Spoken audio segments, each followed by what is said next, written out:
Ravings from the grave and salutations everyone. Dr. Redfield here, and this week we're gonna dig up some graves because I want to find my favorite zombie characters in cinematic history. Let's get infected again. Zombies and the undead are what I find to be the best part of life to live for. On the other hand, nothing is scarier than people, especially if those people are ravenous, cannibalistic, undead, dirty from the grave ghouls. If we can control the undead, we can exploit them. It's why I do my research. We are here to save humanity. But before we dig into this week's episode, I want to take this time to give a shout out to another YouTube channel, Thrash Pondo Pawns. He is a fan of our show and we are a fan of his. Check his show out to see other explorations of sci-fi, horror, and vintage trivia. Please be warned, your brains could rot. And now that reflection of gray matter rotting is over, let's dive on into my list of the top 10 zombie movie characters. Number 10, Ed, Shaun of the Dead. I'm going to start the list right here with one of my favorite zombie pets of all time, Ed, aka Nick Frost. Everyone's lovable favorite performing drunk monkey did not survive until the end of Shaun of the Dead, but that ended up working out for the best. It was the only way we could have Shaun have a best friend to play video games with in a tool shed. Zombified or not, having a best friend can make you live. Ooh, you're my best Warning friend. of possible copyright infringements, Doctor. You must stop now. Number 9, Lou Haywood, Scrooged. Right here is not only a fantastic specimen of the undead, but this is also one of my favorite versions of Charles Dickens' A Christmas Carol. Lou Haywood is an updated Jacob Marley for this tale, and it's actually quite terrifying. Typically, zombie movies get it all wrong and have decomposing corpses with normal, lively-looking eyes. This is not scientifically what would happen. Your eyes would actually drop into your skull or decompose faster than the rest of your body. Despite being a comedy, this creature's dark, rotting ocular orifices give me fucking nightmares. It's more terrifying when it's anatomically accurate. Science can be terrifying. Number 8, Julie Walker, Return of the Living Dead 3. Love is in the blood of Return of the Living Dead 3, and love is worth coming back from the dead for.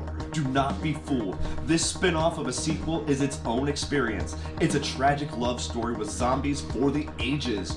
Wouldn't you do anything you could to bring this beauty back? Love may never die, but she's got the gift that keeps on giving. Herpes. No! The zombie virus! That's what I said. Well, maybe they're the same thing. Number 7, Fido.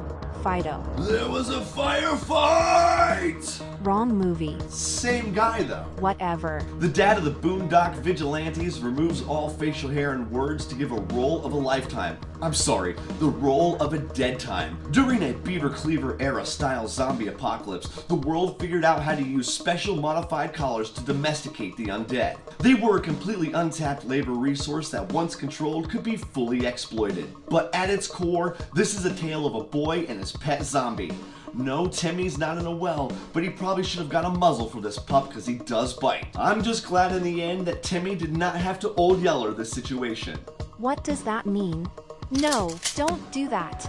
Number 6, Karen Cooper, Night of the Living Dead. You remember Karen Cooper? She was the little girl who performed a garden spade patricide. In George Romero's Night of the Living Dead, the Cooper family thought they would be safe by locking themselves in the basement. The dad wasn't wrong about this, but daddy's little girl went through some changes, and these changes meant a mommy and daddy bloodbath. She's like the original Menendez brothers, but she could do it all by herself. Girl power. Number 5, Mick, Idle Hands. Here is an underappreciated movie with probably one of the laziest zombies ever. Seth Green plays a local drug dealer who gets expedited to his afterlife by the possessed hand of a stoner friend from across the street. He becomes a zombie because after being murdered, he saw a bright light, and in this light, he was hearing ethereal voices beckoning him, wanting him to come to the light, come join us, and his response was, fuck it, it's really far. Turning your back on the light is the easiest process for reanimation. Again, it's science. Number 4, Billy Butcher's son, Hocus Pocus. You may know this zombie as the resident corpse of Salem, Mass, but he is so much more than that.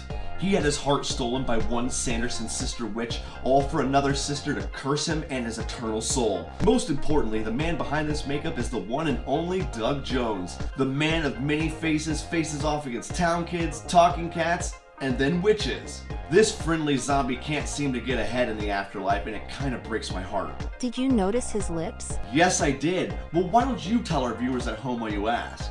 Looking closely, you will notice that the stitches used to sew his mouth shut actually reads kill. Winifred Sanderson did this due to a broken heart. One must never cross a vexed woman. Number 3, Bub, Day of the Dead. Any real zombie fan knew that this undead scholar was going to make this list. Bub is a cherished and well-loved experiment of Dr. Logan, who shows amazing signs of undead cognitive reasoning skills. He loves music, shaving, and will always protect the people he loves. No matter the situation, you can always count on him to rot some brains and make you smile. To everyone's lovable, shambling flesh eater, we salute you, Bub. Live well and prosperously. You didn't say that right. Say what? The technical quote is, live long and prosper. Jesus, Mary, and Joseph. Number 2, Tarman, Return of the Living Dead. What needs to be said about this gooey sack of flesh other than more brains? Alan Troutman suits up here to give an unforgettable performance in what is probably my favorite zombie movie of all time. The first trioxin breach of this film sets all the following horrors in motion in this Delight of the Dead film. He can talk, he is clever, and he can use his brains to get your brains for more brains. This movie establishes that Night of the Living Dead was real, and one of the specimens from this event was in the basement of this medical supply warehouse. Makes you wonder who he was from the original Romero movie. That is a brilliant observation, Ripley. Viewers at home, let me know in the comments below who you think it is. Honorable mentions, Jason Voorhees. Ripley, I want to stop you right here. We are not doing this again. What's the problem? Well, first of all, I planned on mentioning like all the other Return of the Living Dead zombies for honorable mentions. Second, you did not get this approved. Third, Jason is not— I am Ripley, and Jason Voorhees is my favorite zombie. He is the man of my dreams, and he has— Not this time. How dare you? I am Ripley, and Jason— Stop it. He is the man of my— Stop it. I am Ripley, and Jason— Override.